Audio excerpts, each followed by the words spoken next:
Hi, I'm Dr. Emily Kraft. Today I want to tell you about the top 10 tips for parents to help your kids have healthy teeth. The first tip I want to share with you has to do with when to first take your kids to the dentist. I typically tell parents that at about a year or when kids first get their first baby teeth in would be the time to take them. A lot of times there's really no cause for concern, no cavities or no issues, but the benefits of having your kid into the dental office early is it helps to deal with a lot of anxiety issues and a lot of fear issues that young kids often have when they come to the dentist. Having your kids come early to the dentist really helps them to get acclimated with the environment. What kids are most fearful of when they come to the dentist is just all of the objects and equipment and everything around them that they've never seen before. So having them exposed early and often to this equipment really helps with them to be comfortable at the dentist throughout all of the years of their life that they'll be making trips to the dental office. My second tip is just to always use positive reinforcement with your kids. Kids respond so much better to this and really will try and do a better job brushing and a better job taking care of their teeth when the reinforcement is really coming strong and coming positively. Along the same lines as tip number 2, tip number 3 is to make it fun and make it a game. Kids really respond well when you make it exciting, use reverse psychology, or use a lot of those bet you can't brush your teeth for 2 minutes type of ideas. And really once you turn it into a game, they also respond really well. The next few tips I want to share are about brushing. One of the things you can do to help your child be more motivated to brush is to get an electric toothbrush or a Crest spin brush.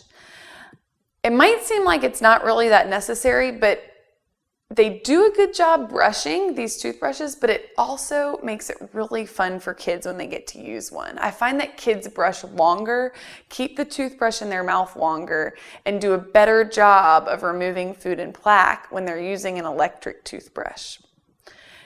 For length of time to get your kid to brush, you can play a song. And like I said, turn it into a game and just say, bet you can't brush for the whole time that this song is playing. And you'll find that they'll actually keep brushing and wait and listen for the end of the song. So that's a really good tip to help your kid brush longer. The next 2 tips have to do with flossing. The first one is really that you should floss your child's teeth for them. I know it seems difficult and time-consuming and really tough to do sometimes because their mouth is so small, but the benefits of flossing for your child are tremendous. It really helps to prevent cavities that form between their teeth, and kids have such thinner enamel compared to adults that the cavities between their teeth start easier and progress quicker than in adults, which makes it so much more important to floss for them. A lot of times because kids are, like I said, their mouths are tiny and because they're a lot shorter, it's hard to just gain access to their teeth. And one of the things that I like to tell parents is to have your child lay down on the bed with their head hanging off the side of the bed. What this will do is force them to open their mouth. And then you can get in there really quickly with a quick piece of floss between all their contacts, and in about 10-20 seconds, you're done. My last tip about brushing is just to simply make sure that your child actually does it. A lot of times what parents find is that when they remind their child to go brush, they disappear for about 2 minutes and they come back and say they did it, and really they a lot of times haven't done it. So always check and make sure they really have brushed. And a lot of times it's important to just take about 10 or 20 seconds and go behind your child and finish up for them and brush a little bit for them.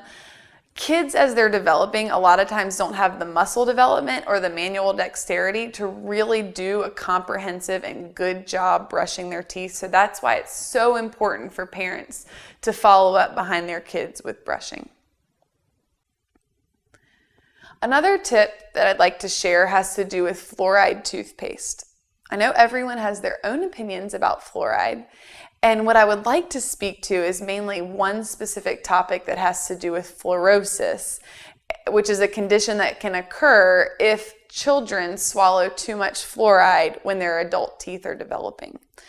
It's important to use a fluoride-free toothpaste in children who are not able to actively spit over a sink yet.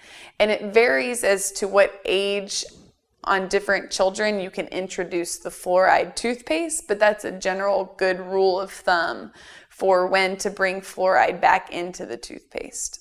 If you'd like to know more about fluorosis and how it occurs and just really just what it is, just do a simple Google search for it.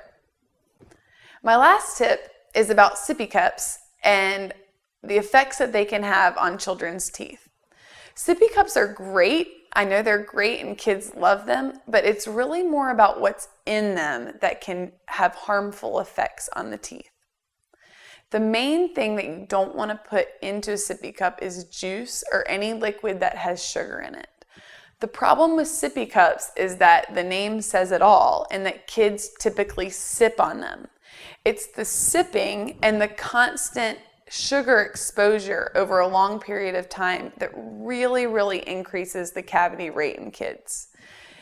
When kids drink a juice or any sort of beverage that has sugar in it out of a regular cup, they tend to drink it a lot quicker and they don't sip on it.